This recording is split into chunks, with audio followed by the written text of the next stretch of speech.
Now what happens next though, I do see a lot in my practice, a lot, and it's dangerous. Charlotte called up Marcus and wants to go around Matt. Well, that's all right, that's all well and good. Oh yeah, before we get to that, one other thing I wanted to say first. I think Marcus does this, so I think there's a little bit of an entertainment aspect to the show.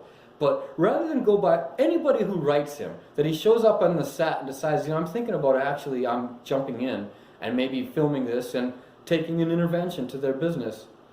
I gotta believe Marcus's attorneys and the staff of his team look at the tax returns for the last 3 years. So regardless of what loose talk gets said over a beer or over coffee, and Matt said 5 million this, 10 million that, made 500 grand in deals this month, not in cash, none of that came in as cash. Look at their tax returns. See how they're filing. See their CPA. How good of an understanding does he have of how it is that their clients may be playing a little fast and loose with the business and with how they manage and budget and expenses. And I think Marcus does that. I think I read somewhere that this show actually looks very carefully at the financials, much more than the conversations we see. That's not fake to see it the way we see it. It's for entertainment purposes. It's not fake, but it's certainly misleading. He essentially said to me that they didn't have money to pay bills and to pay vendors, which is surprising to me because last week he told me the company's at an all-time high. So there's a cash problem. I have to be honest, I don't understand it. I don't understand what happened. It's a cash flow issue, cash flow crisis, if you want to call it short. For me, now Marcus knows this. It's his show. He knows that nobody comes to him when things are going well, and they come to him when the business is doing really bad. So he knows better than to make that remark. With video editing and reality shows, there's always a question of context. We're doing pretty well, and we're also having a cash problem. He met Matt. He said he personally sold $500,000 worth of product, and that the company was going to do between $5 and $10 million that year. Well, apparently that isn't necessarily true. And whether Matt was lying to me or to himself or to both of us, it doesn't seem to be panning out. What's the cash need in the next week? $150,000, that would cover us right now. Here's a part of the Marcus Lemonis, The Prophet series, the show, that I've never understood. It happens a lot that people getting to know Marcus, and as we all know, quite often how the problems they claim they're having are actually not quite fully addressing all the problems they really have. They say that we're really close to solvency just to get them to come in the door, and it's not until later that Marcus finds out that they're really in a lot worse trouble than what he thought. That happens all the time, and I believe he's got filters for that. I also think that what gets said on the show and how the editing comes out is not necessarily, I don't want to say there are any lies or anything faked, but it's not completely accurate with the actual state of negotiations between Marcus and the companies and the founders. But I don't care. It is partly for entertainment, but I still insist there are some really, really good business lessons. But I think we had one of these entertainment moments in the portion where they were having the emergency cash crisis. Okay, I have no trouble believing that company was real struggling for cash. They all said so. It doesn't even mean that I believe it. They said so themselves. But then Matt does an unusual thing and doesn't spend the check on the emergency situation as he indicated. There's something that in the editing kind of got a little bit lost here, and I don't think it's anybody meant to be misleading. I got a little confused as to what was happening at this portion. So I can't say how much of an emergency that truly is, but I can say it happens in a lot of episodes of The Prophet. It happens quite often. Next, though, is that regardless of how they got into the emergency, it did bring things to a head as far as the statements between Matt and Marcus. One, we're making millions, and I already talked about that. We're making millions. Well, you're not really making millions. But another thing is that Marcus asked for $1 a product for the rest of their life.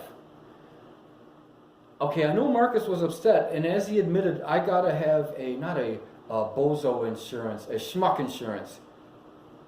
My way of thinking of it was just get out.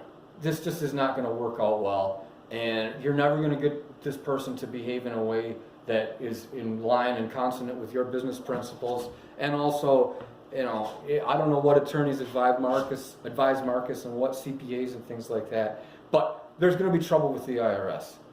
Someone who does not like Matt, if they can get a finder's fee, they might have an opportunity to turn him into the IRS and get that corporation to have to pay back taxes and revise their tax returns for the last 3 or 4 years, which would be a gigantic mess.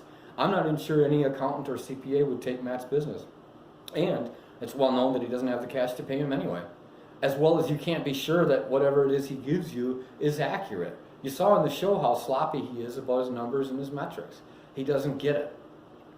But my point was that I wouldn't have asked for $1 a unit.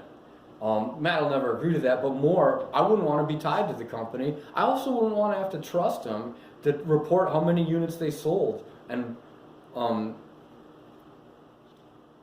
get accurate information correlating the amount of units they sold to the amount of dollars given to Marcus. I think that was made more for entertainment purposes and because he knew Matt was going to say no, but also so he could use the expression schmuck insurance, which is actually a good expression because Matt is kind of a schmuck.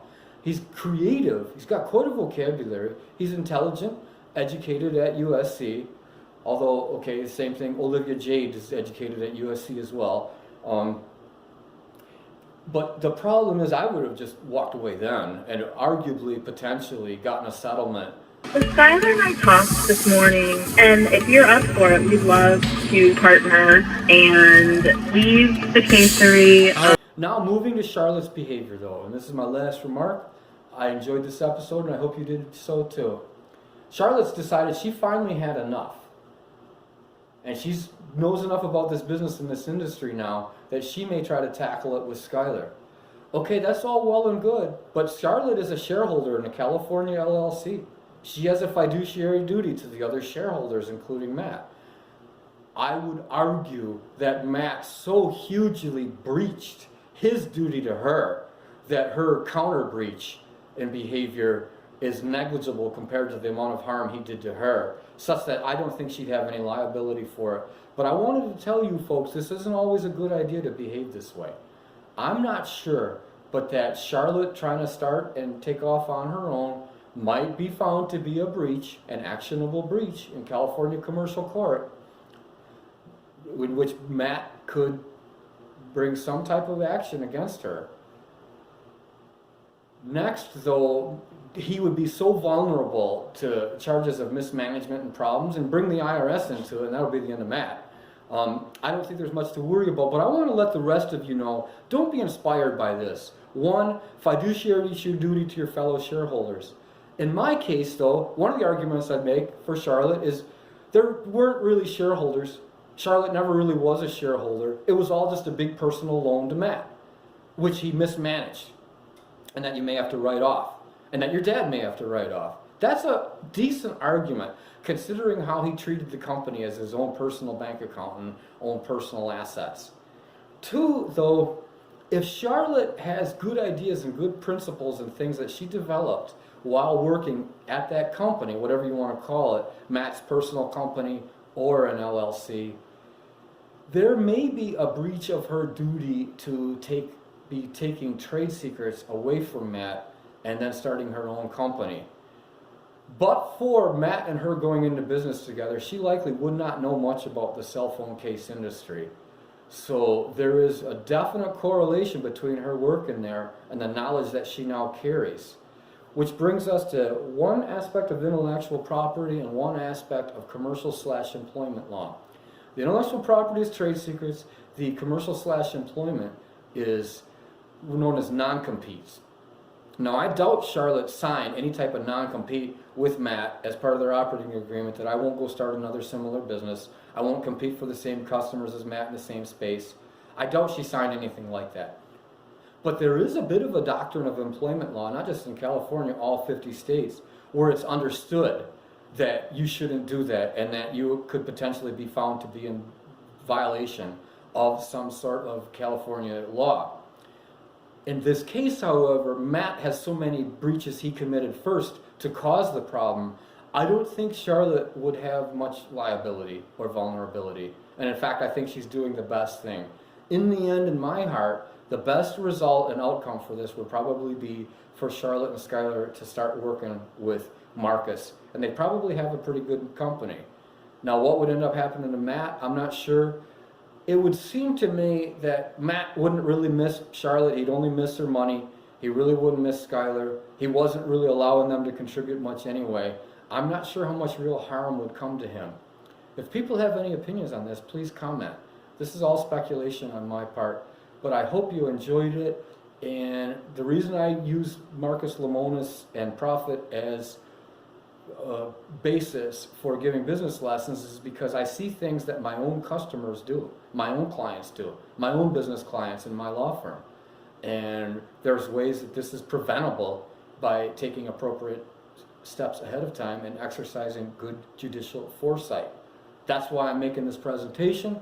Matt clearly didn't do it, Charlotte clearly didn't do it, and Charlotte's dad clearly didn't do it. But now, having seen what they went through, you can take appropriate steps. Thanks for watching. Let me know any other topics you want me to discuss. This YouTube channel is to help you. This is for information. I want to hear from you, and I want to know what things are on your mind.